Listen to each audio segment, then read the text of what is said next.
सुप्रभात बच्चों। 27 नवंबर को मैंने आप लोग को पाठ 9 संज्ञा के बारे में समझाया था। संज्ञा के प्रश्न उत्तर और अभ्यास कार्य करवाए थे।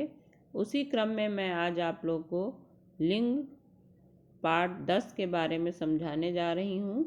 संज्ञा के अंतर्गत ही लिंग और वचन आते हैं। तो ऊपर के उदाहरण को देखिए। धोबी कपड़े धो रहा है, धोबिन कपड़ों पर इस्त्री कर रही है। धोबी शब्द पढ़ते ही हमारे दिमाग में ये आ जाता है कि ये पुरुष जाति का शब्द है, और धोबिन शब्द को पढ़ते ही हमारे दिमाग में ये आ जाता है कि ये स्त्री जाति का शब्द है।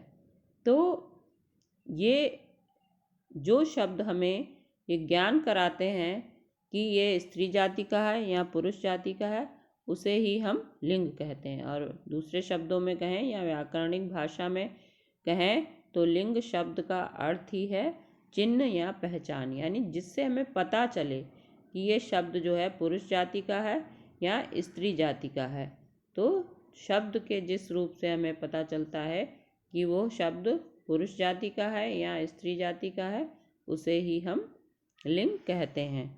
लिंग हमारे दो प्रकार के होते हैं। हिंदी में तो दो प्रकार के ही होते हैं, लेकिन अगर हम संस्कृत में कहें तो लिंग 3 प्रकार के होते हैं। पुल्लिंग, स्त्रीलिंग और इसके अतिरिक्त नपुंसक लिंग भी होता है। लेकिन हिंदी में लिंग जो है 2 ही प्रकार के होते हैं, पुल्लिंग और स्त्रीलिंग। पुल्लिंग जैसा कि शब्द से ही पता चल रहा है कि ये पुरुष जाति का है। जो पुरुष जाति वाले शब्दों का हमें ज्ञान कराता है, तो जिन शब्दों के जिस रूप से पता चले कि ये पुरुष जाति का है या पुरुष जाति का बोध कराने वाले जो शब्द हैं वो पुल्लिंग कहलाते हैं। और जिन शब्दों से स्त्री जाति के का ज्ञान होता है उन्हें हम स्त्रीलिंग कहते हैं। तो स्त्री जाति का बोध कराने वाले शब्द जो हैं वो स्त्रीलिंग कहलाते हैं। उदाहरण से भी हम समझ सकते हैं, जैसे अध्यापिका, मोरनी, बहन, ग्वालिन, ये सब स्त्री जाति का हमें ज्ञान करा रहे हैं। और पुरुष जाति का अध्यापक, मोर, भाई, ग्वाला आदि, तो ये शब्द जो हैं हमें पुरुष जाति का बोध करा रहे हैं। अब हमें लिंग की जो पहचान कराने वाले शब्द हैं वो भी कई तरह के होते हैं। जैसे प्राणीवाचक, संज्ञा में लिंग की पहचान कैसे करेंगे? जो प्राणियों से संबंधित हैं, जो हमारे प्रकृति में कई तरह के प्राणी पाए जाते हैं, तो उनसे संबंधित जो शब्द हैं उनकी कैसे पहचान होती है।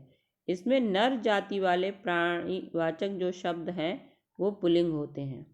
नर जाति वाले जो नर जाति से संबंधित शब्द हैं वो प्राणीवाचक शब्द जो हैं पुल्लिंग होते हैं। जैसे पिता, बैल, बालक, राज्य, राजा आदि, तो ये नर जाति से। और मादा जाति वाले प्राणीवाचक जो संज्ञा शब्द होते हैं वो स्त्रीलिंग होते हैं। जैसे माता, गाय, बालिका, रानी, तो इन शब्दों को पढ़ने से ही हमें पता चल जा रहा है कि ये स्त्रीलिंग है। प्राणीवाचक संज्ञा में लिंग की पहचान कैसे करेंगे? वैसे तो लिंग की पहचान के कोई बहुत अधिक नियम नहीं है, हम शब्दों को पढ़ते ही पहचान जाते हैं। लेकिन कभी कभी हमें यदि शब्दों के बारे में पता नहीं चलता है कि वो स्त्रीलिंग है अथवा पुल्लिंग है, तो उसमें क्रिया और विशेषण का जो प्रयोग किया जाता है उसके आधार पर भी हम जान जाते हैं कि ये स्त्रीलिंग शब्द है। जैसे बर्फ जम गई, बर्फ जम गया नहीं कहेंगे, तो बर्फ जम गई है। तो इस जम गई है ये क्रिया है, इससे हमें पता चल जाता है कि ये स्त्रीलिंग शब्द है। और अगर इसमें विशेषण बर्फ ठंडा है नहीं कहेंगे, बर्फ ठंडी है, तो इसमें जो विशेषण लगा है उससे हम पहचान कर लेते हैं कि ये जो है स्त्रीलिंग शब्द है। ऐसे ही कुछ शब्द जो होते हैं वो सदैव स्त्रीलिंग होते हैं और कुछ शब्द सदैव पुल्लिंग होते हैं। तो सदैव जो पुल्लिंग रहने वाले शब्द हैं पहले उन्हें देख लेते हैं। उल्लू, उल्लू जो है ये पुल्लिंग शब्द है, लेकिन अगर हमें स्त्रीलिंग बनाना हो तो कहेंगे मादा उल्लू। ऐसे ही कछुआ, कौवा, खरगोश, गीदड़, चीता, बिच्छू, भालू, भेड़िया, मच्छर, तोता इत्यादि जो शब्द हैं ये सब जो है पुल्लिंग, नित्य पुल्लिंग रहने वाले हैं। हमेशा ये पुल्लिंग में ही आते हैं और इनको स्त्रीलिंग रूप बनाने के लिए मादा शब्द लगा देंगे। तोती नहीं कहते हैं, तोता कहते हैं। तो मादा तोता, मादा भेड़िया, मादा मच्छर, है ना, नर मच्छर या मादा मच्छर। तो इस तरह से ये नित्य पुल्लिंग है। और कुछ शब्द नित्य स्त्रीलिंग होते हैं और उनको हमें पुल्लिंग बनाने के लिए नर शब्द लगाना पड़ता है। जैसे कोयल, कोयल जो है वो स्त्रीलिंग शब्द है। गिलहरी, चींटी, चील, छिपकली, जूं, मक्खी, मछली, मैना, लोमड़ी, तितली। और इनके अगर हमें पुल्लिंग शब्द बनाने हैं, ये नित्य स्त्रीलिंग है, हमेशा स्त्रीलिंग में ही प्रयोग होते हैं, लेकिन अगर हमें पुल्लिंग बनाना है तो इनके आगे नर शब्द लगा देंगे। नर कोयल, नर गिलहरी, नर चींटी, नर चील, नर छिपकली। तो इस तरह से कुछ जो प्राणीवाचक शब्द हैं वो नित्य स्त्रीलिंग होते हैं और नित्य पुल्लिंग होते हैं। उनके आगे हमें जो है नर और मादा शब्द लगा के उनके स्त्रीलिंग और पुल्लिंग रूप बनाने होते हैं। अब पुल्लिंग की पहचान वाले शब्द, जैसे अधिकांशतः जो पेड़ होते हैं ये पुल्लिंग में ही आते हैं। कभी कभी कोई अपवाद होता है तो स्त्रीलिंग भी होता है। आम, जामुन, पीपल, नीम, शीशम ये सब क्या है, पुल्लिंग है। और इमली का पेड़ जो होता है ये स्त्रीलिंग है। इमली शब्द स्त्रीलिंग है, इसलिए इमली का जो पेड़ है तो वो स्त्रीलिंग में आता है। उसी तरह से देश देखते हैं तो देश भी सारे अधिकांशतः पुल्लिंग होते हैं, लेकिन इसमें लंका जो है वो स्त्रीलिंग है। लंका जल गई है, हनुमान की फूंक से लंका जो है वो जल गई, लंका जल गया नहीं कहते हैं, तो इसलिए लंका स्त्रीलिंग है। समुद्र जितने भी हैं वो सब पुल्लिंग में आते हैं। लाल सागर, अटलांटिक महासागर। उसी तरह से पर्वत भी जो हैं वो सारे पुल्लिंग होते हैं। अनाज भी अधिकांशतः पुल्लिंग होते हैं, लेकिन जैसा कि मूंग, मक्की, ज्वार ये स्त्रीलिंग शब्द हैं। ग्रह साल जितने भी हैं वो सारे पुल्लिंग हैं, लेकिन एक पृथ्वी ग्रह जो है वो स्त्रीलिंग है। उसी तरह महीने फरवरी, अप्रैल, चैत्र ये सब जो हैं वो पुल्लिंग ही होते हैं। वार जितने भी दिन हैं वो सब पुल्लिंग होते हैं।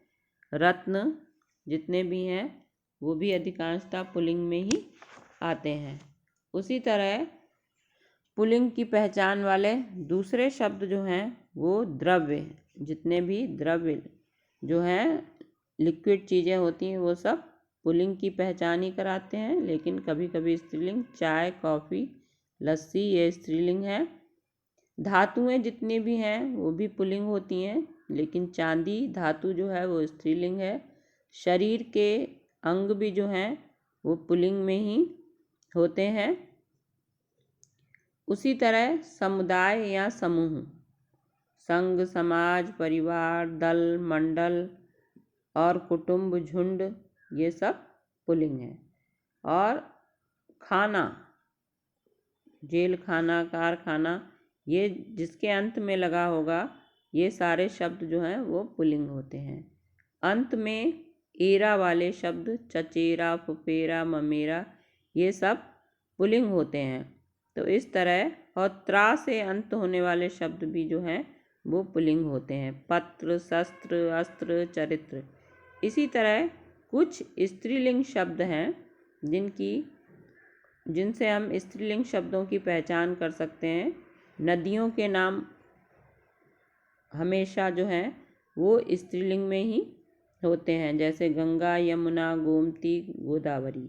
उसी प्रकार से तिथियों के नाम, जो हिंदी तिथियां होती हैं, अमावस्या, पूर्णिमा, पंचमी, एकादशी, द्वितीया, तृतीया जो भी हैं, ये सारी तिथियां जो हैं वो आप लोगों की हिंदी में ही होती, वो स्त्रीलिंग में ही होती हैं। उसी तरह नक्षत्रों के नाम भी अधिकतर हिंदी में ही स्त्रीलिंग में ही होते हैं, जैसे रोहिणी, अश्वनी, भरणी आदि ये नक्षत्र माने जाते हैं पंचांग के अनुसार। उसी प्रकार भाषाओं के अधिकांशतः नाम भी जो हैं वो स्त्रीलिंग में आते हैं। हिंदी, पंजाबी, बंगाली, तमिल, तेलुगु ये सारी भाषाएं जो हैं वो स्त्रीलिंग शब्दों की पहचान कराती हैं। लिपियों के नाम भी जो हैं वो अधिकांशतः स्त्रीलिंग में ही होते हैं, देवनागरी, रोमन, बांग्ला आदि। बोलियों के नाम भी अधिकांशतः स्त्रीलिंग शब्दों की ही पहचान कराते हैं, भोजपुरी, अवधी, हिमाचली आदि। शरीर के अंगों के नाम जो हैं वो भी कुछ जो हैं वो स्त्रीलिंग की पहचान कराते हैं, कुछ जो हैं वो क्या कहते हैं पुल्लिंग की पहचान कराते हैं, कुछ स्त्रीलिंग की। जैसे आँख, नाक, गर्दन, पीठ, जीभ ये जो शब्द हैं वो स्त्रीलिंग की पहचान कराते हैं। जबकि पुल्लिंग में मैंने आप लोग को बताया था दांत, बाल, नाखून, कंधा, सिर, पैर ये जो शब्द हैं वो हमें पुल्लिंग की पहचान कराते हैं। और लिंग परिवर्तन के नियम अब हम जान लेंगे बच्चों। जैसे कुछ पुल्लिंग शब्द होते हैं तो उनको स्त्रीलिंग कैसे बनाया जाता है। अंत में अ स्वर को आ बनाना, मतलब छोटे आ को बड़े आ में अगर हम बदल दें तो बहुत से शब्द जो हैं वो स्त्रीलिंग बन जाते हैं। जैसे छात्र, छात्रा, प्रिय, प्रिया। तो इस तरह से महोदय, महोदया, शिष्य, शिष्या। तो ये अ शब्द जोड़ के पुल्लिंग शब्दों को स्त्रीलिंग बनाया जाता है। अंत में अ या आ को ई बनाना, तो इस तरह से भी स्त्रीलिंग शब्द बनते हैं। कबूतर का कबूतरी, घोड़ा का घोड़ी, दास का दासी। तो अंत में अ या आ स्वर आए और उसको ई स्वर में बदलकर हम जो है पुल्लिंग शब्दों को स्त्रीलिंग बना सकते हैं। जैसे रस्सा, रस्सी, ताला, ताली, नाना, नानी इत्यादि। और इसी क्रम में बच्चों आगे हम और देख लेते हैं। जैसे अंत में आ को इया में बदलना, तो आ को इया में बदलकर भी हम पुल्लिंग शब्दों को स्त्रीलिंग बनाते हैं। जैसे कुत्ता, कुतिया, खाट, खटिया, है ना, चिड़ा, चिड़िया, गुड्डा, गुड़िया। तो इस तरह से यह शब्द जोड़कर भी जो है पुल्लिंग शब्दों को स्त्रीलिंग में बदला जाता है। अंत में इन जोड़कर पुल्लिंग शब्दों को स्त्रीलिंग में बदल सकते हैं। कुम्हार का जैसे कुम्हारिन, ग्वाला का ग्वालिन, नाग का नागिन, मालिक का मालकिन। तो इस तरह से इन जोड़ करके पुल्लिंग शब्दों को स्त्रीलिंग में बदला जाता है। अंत में आइन जोड़कर भी जो है पुल्लिंग शब्दों को स्त्रीलिंग बनाया जाता है। जैसे पंडित, पंडिताइन, ठाकुर, ठकुराइन, चौधरी, चौधराइन इत्यादि। अंत में इका जोड़कर भी पुल्लिंग शब्दों को स्त्रीलिंग बनाया जाता है। अध्यापक, अध्यापिका, चालक, चालिका, बालक, बालिका, संचालक, संचालिका। इस तरह से बच्चों आपने देखा कि किस तरह से पुल्लिंग शब्दों को स्त्रीलिंग में परिवर्तित किया जाता है। कुछ अन्य रूप भी हैं, जैसे अंत में नी जोड़कर पुल्लिंग शब्दों को स्त्रीलिंग बनाना। ऊँट का ऊँटनी, मास्टर का मास्टरनी, सिंह का सिंघनी। और ता को त्री में बदलकर भी पुल्लिंग शब्दों को स्त्रीलिंग बनाया जाता है। नेता, नेत्री, अभिनेता, अभिनेत्री, विधाता, विधात्री, दाता, दात्री आदि। अंत में वान और मान को वती और मति में बदलकर पुल्लिंग शब्दों को स्त्रीलिंग में बदला जाता है। जैसे बुद्धिमान, बुद्धिमती, आयुष्मान, आयुष्मती, श्रीमान, श्रीमती, भाग्यवान भाग्यवती, रूपवान रूपवती और धनवान का धनवती। तो इस तरह से वान को वती में बदलकर और मान को मति में बदलकर जो है पुल्लिंग शब्दों को स्त्रीलिंग में बदला जाता है। कुछ इन नियमों के अतिरिक्त भी कुछ ऐसे शब्द होते हैं जिनमें पुल्लिंग और स्त्रीलिंग शब्द जो है पूर्ण रूप से भिन्न होते हैं। जैसे नर नारी, तो पिता माता, पिता बिल्कुल अलग है, माता अलग है। पुरुष स्त्री, बैल गाय, युवक युवती, राजा रानी, बिलाव बिल्ली, वीर वीरांगना, वर वधू, विद्वान विदुषी, विधुर विधवा, साधु साध्वी, सम्राट सम्राज्ञी, ससुर सास, कवि कवित्री, पति पत्नी। तो ये कुछ ऐसे शब्द हैं जो पुल्लिंग शब्दों से पूर्ण रूप से भिन्न होते हैं। तो इसलिए हम कह सकते हैं कि पुल्लिंग से स्त्रीलिंग बनाने के कोई ठोस नियम नहीं है। वो कुछ जगह तो नियम का प्रयोग होता है और कहीं कहीं पर इन नियमों का प्रयोग नहीं भी हो सकता है। तो बच्चों, इस पाठ में आपने समझा कि जिस शब्द से हमें यह ज्ञान हो कि वो पुरुष जाति का है या स्त्री जाति का है, उसे हम लिंग कहते हैं। और लिंग के कितने भेद होते हैं? 2 भेद होते हैं, पुल्लिंग और स्त्रीलिंग। जो अप्राणीवाचक संज्ञाएं हैं उनके लिंग की पहचान उनकी क्रिया और विशेषण से की जाती है। अप्राणीवाचक यानी जो जिनमें चेतना नहीं होती है उसे अप्राणीवाचक संज्ञा कहते हैं, और जिनमें चेतना होती है, जो चल फिर सकते हैं, उन्हें हम प्राणीवाचक संज्ञा कहते हैं। तो बच्चों, अब यह पाठ आप लोगों को समझ में आ गया होगा। अब इस पाठ से संबंधित अभ्यास कार्य और प्रश्नों के उत्तर मैं आपको बताऊंगी।